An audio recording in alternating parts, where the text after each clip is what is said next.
Activities is a new feature that has recently been released in Zunia. So what are they? Activities enable schools to create extracurricular activities, specify the location, and then they can allocate students and staff to that particular activity. And they can also communicate information about that to both students and parents via email or SMS. So let's have a look at it now in the system. So I've come into Zunia, I'm clicking on activities and I come to this screen. You can see that I've got all the activities that have been listed under my name, Kim Edwards. So I'm going to give it a name, call it Symphony, create a music category, enter the location, and now I can add one teacher or I can add multiple teachers. I can make it an all-day activity.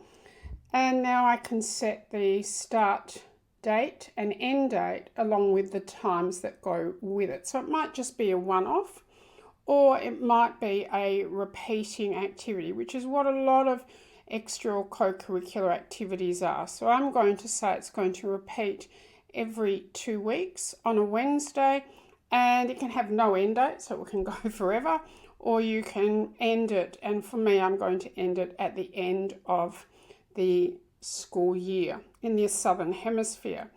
And then any additional requirements, etc., that they need to have. So you can communicate all of that key information. And then once I've got all of that in there, so basic details, I've added it, and now I allocated it to a Sam Adams so I can come and see it. So now what I need to do, now I've created the activity, I can see that there are no students, and now I can come and select that activity, and now I can add my students.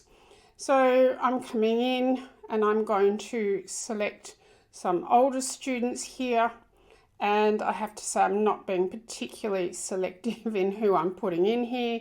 So I'm just going to count out the first few students here.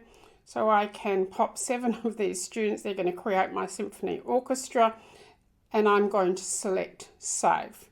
So it's very easy to add and remove students, so you can edit that list here.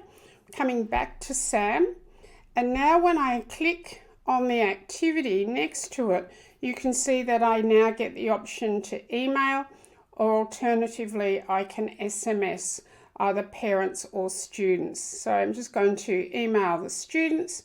So now all of the students that have been added, you can create correspondence templates, you can do merge fields, and then you can identify if it's going to internal or external audiences. So that is what's currently available, and then as I said, there are future developments that are coming in the first half of next year. Thank you.